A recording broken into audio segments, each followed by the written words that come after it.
It's a commonly held misconception that the Earth is a spherical object that revolves around the Sun.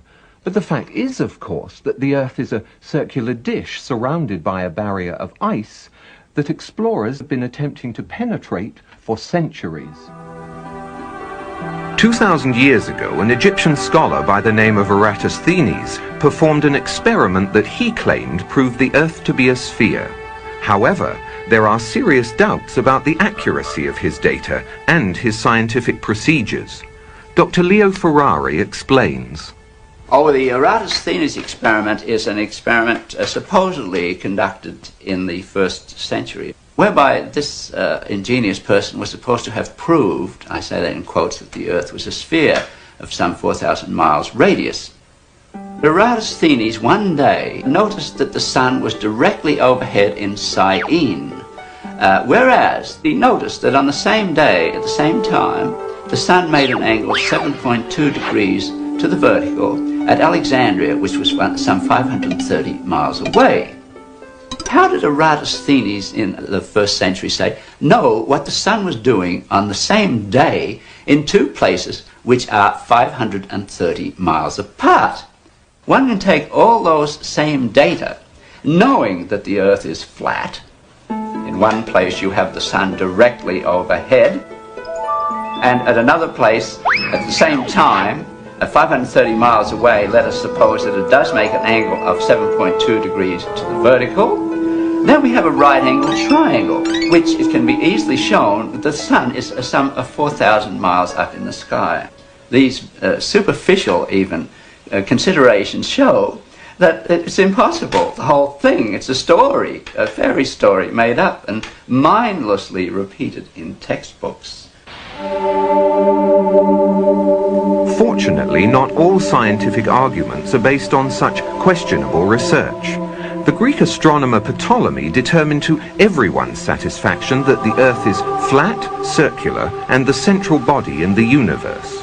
His theory went unchallenged for 1,200 years. Not surprising, really. One need only look around.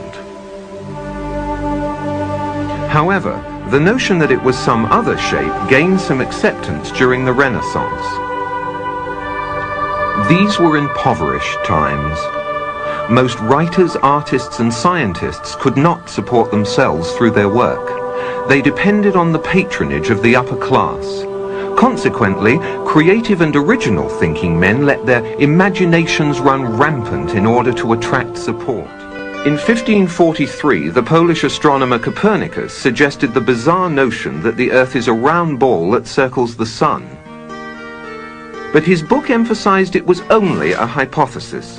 He further avoided controversy by withholding the book for 13 years, and then by dying on the day it was published. So Copernicus' notion that the Earth was a ball you couldn't fall off of was readily embraced by businessmen. And when Magellan's crew claimed to have circumnavigated the globe in 1522, it was seen as a new piece in the scientific puzzle. But more importantly, it was seen as a strong psychological boost for free enterprise. It's also been seen as a huge publicity stunt.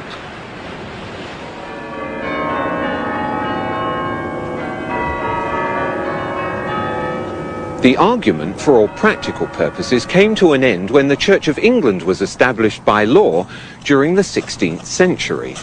They rejected many laws of the ancient Catholic Church, and to appear forward-thinking, they embraced many radical scientific notions prevalent at the time, including Copernicus' round Earth theory. With this endorsement, the theory found its way into the schools, which were then largely controlled by the Church. It has remained there to this day, and many children have accepted it without question. There's all kinds of proofs right around you that show that the Earth is flat.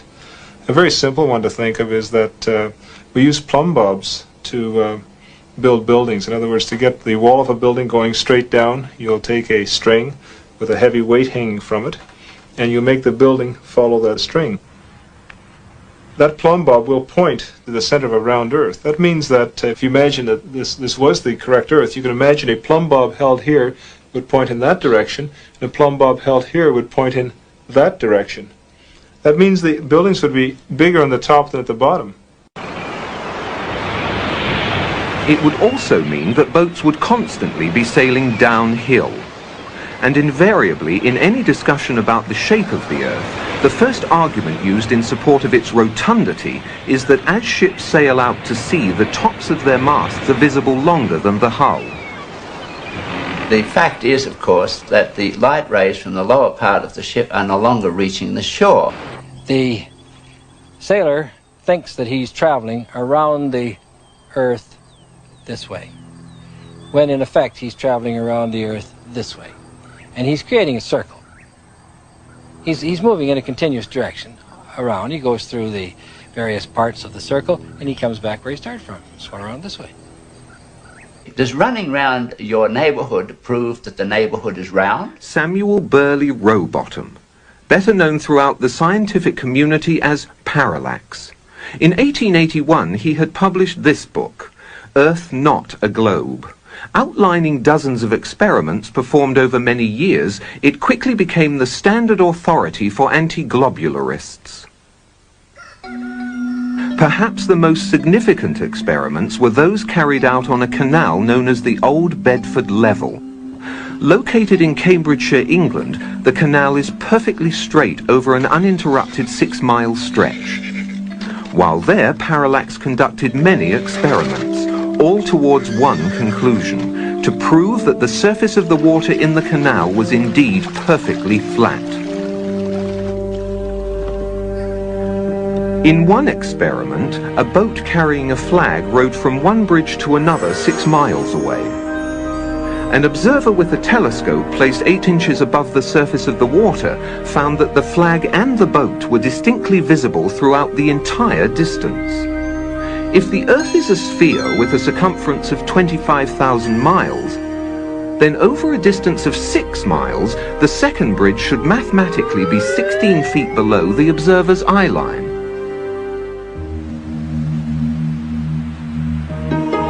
Through time-lapse photography, the velocity of these clouds has been dramatically increased.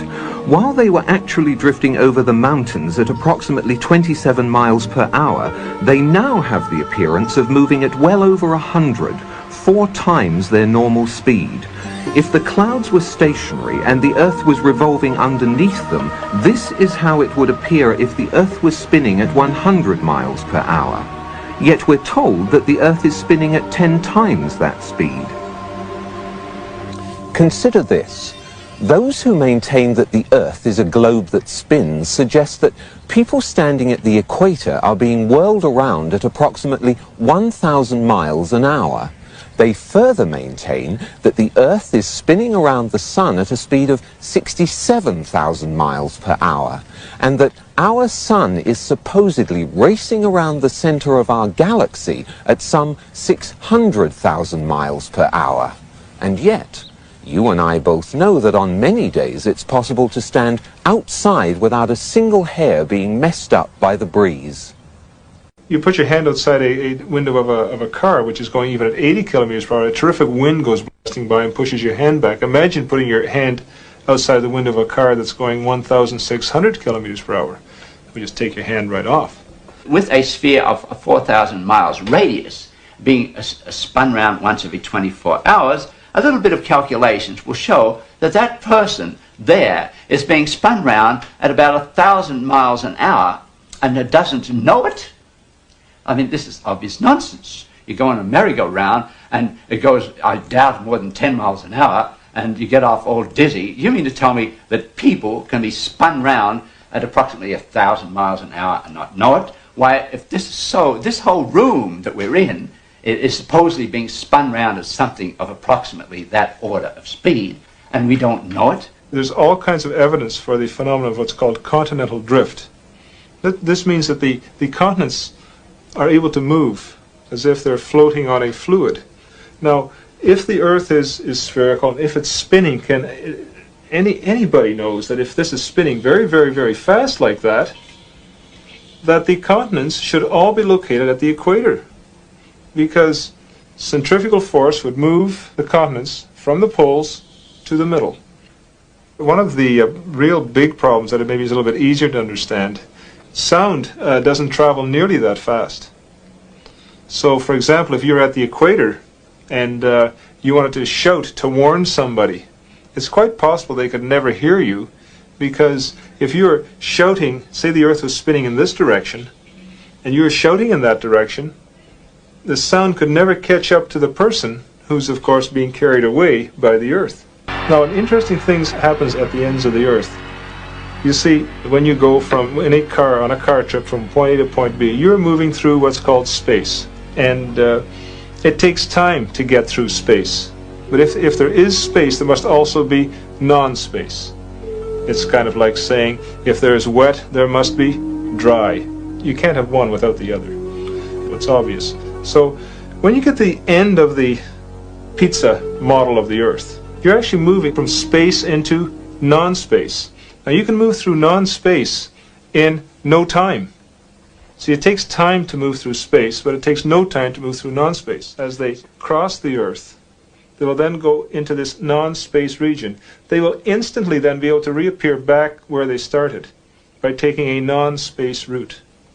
The moon does this, the sun does this, and stars even do this at a very, very slow rate, moving from space into non-space and then reappearing back where they started from.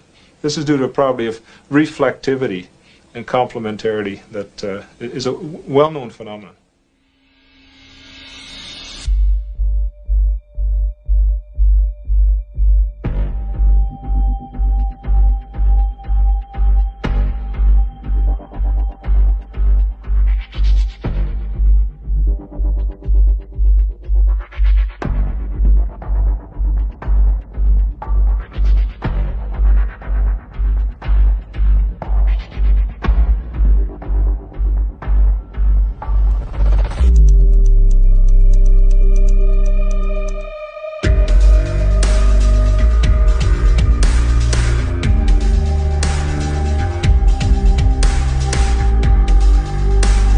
Don't know, you eliminate, and that's in my opinion is what the globular Earth theorists have done. They've just eliminated what they didn't know. The more honest approach is the flat Earth approach, where you say, well, we don't know what's at the ends, but the ends are there.